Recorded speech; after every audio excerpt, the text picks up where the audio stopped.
So this is our tier list of how good champions are in pro play. We had estimated Jhin at a C, but we're going to see in the video why he's actually D tier. We're going to watch the pro footage that shows why he belongs in D tier. A lot of people might think this is because Jhin is a very low damage champ, but he's actually not a low damage champ, as we'll see in the footage. His auto game is actually pretty good. He weaves in those Qs and the DPS is good. He's a bad champ because he's very squishy, squishier than almost any other AD carry in pro, no mobility, very few defensive options, and because none of his spells are very good in pro. W and R are much harder to hit in pro than in solo queue, so his level of utility in pro is just really mediocre. His damage is fine, but nothing special, and so there's just nothing making up for his squishiness. Let's see examples of everything I'm talking about by hopping into the footage. So here we see Guma on Jhin, and one of the weird things about Jhin is that anytime you're using his ultimate, you can't use Jhin as a regular champ. So like in a situation like this, Guma opens up with the ultimate, gets 1, 2, 3 shots down,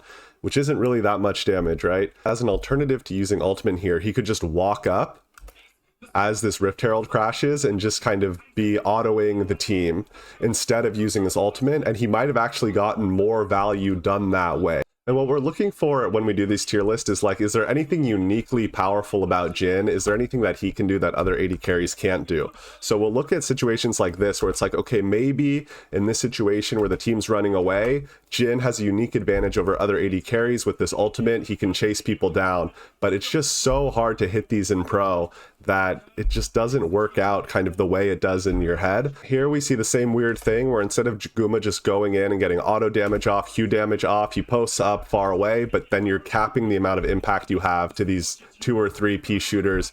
Easy to be jumped on, of course, but even if you weren't jumped on by the Nocturne, those R shots onto those tanks are just not going to do much in these team fights.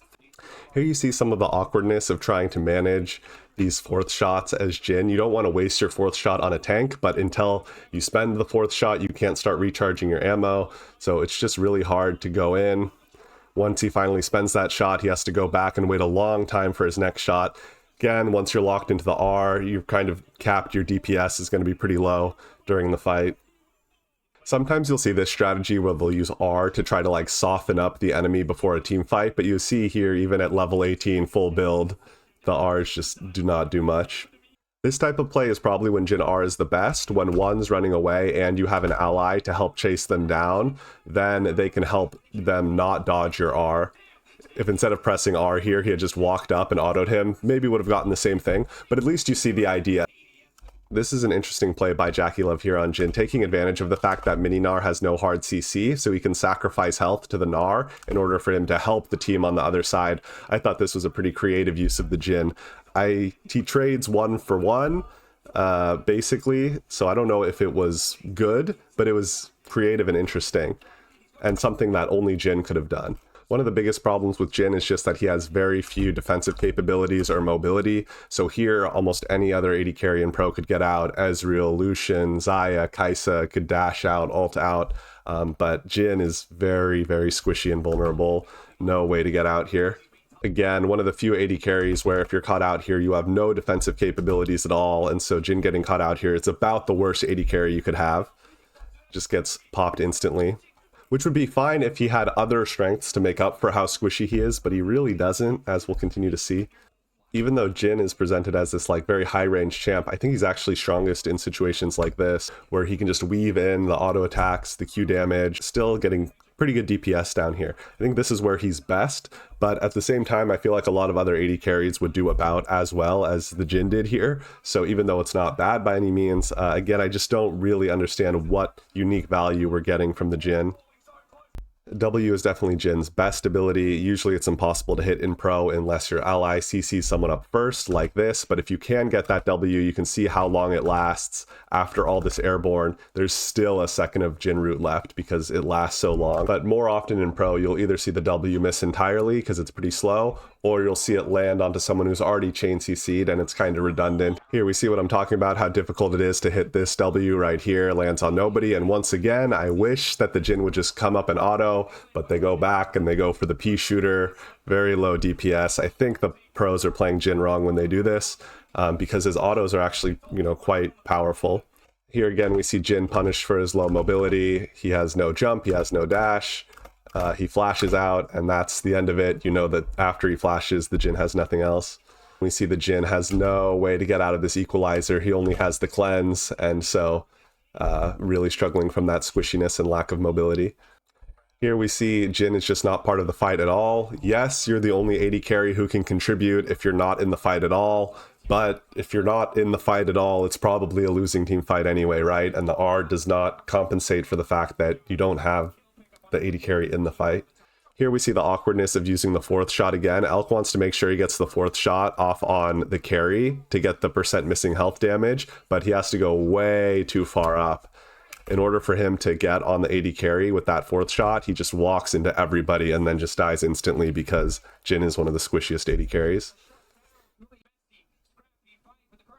Oh, there it is. There it is. Get Jhin sniped, sucker. Get Jhin sniped. We only have to go through like 10 games to find one. Here we see where Jhin is best. We see that his auto game is actually quite nice. Good auto damage here. Autos. Look at the movement speed. Grenade auto. But what you have to realize is that if your champion looks best when they're just autoing and not using any of their spells, the champion sucks. It means all their spells are bad.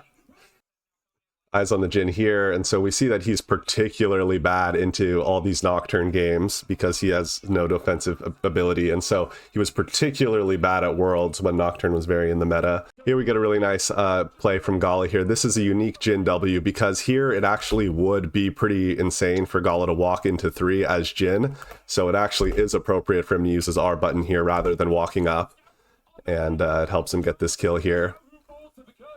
But right after that, back into a situation where he should just walk up here and be doing DPS.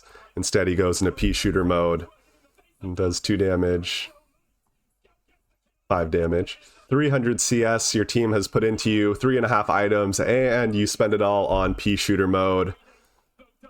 Does almost nothing in this team fight. I mean, would they have won this team fight if Jhin had walked up? Probably not, but he would have at least done something, had something to show for all those items and all that gold.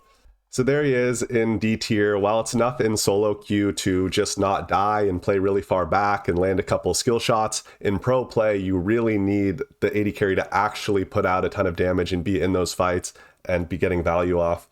And you have to actually be able to hit skill shots, which is very hard in pro. And you just get punished so much for how squishy this champ is in pro. So he's just overall way worse in pro than he is in solo queue. Let me know in the comments if you have a different opinion, if you've seen some really great Jhin performances in pro that you want me to take a look at. And also let me know in the comments which champion you want to see the next deep dive on. If you haven't seen them already, watch my Yone deep dive video and my Cassante deep dive video, as well as my tier list videos where I go over these tier lists in general. Also, make sure to subscribe to the channel if you love the content. Thank you so much for watching, and I'll see y'all next time.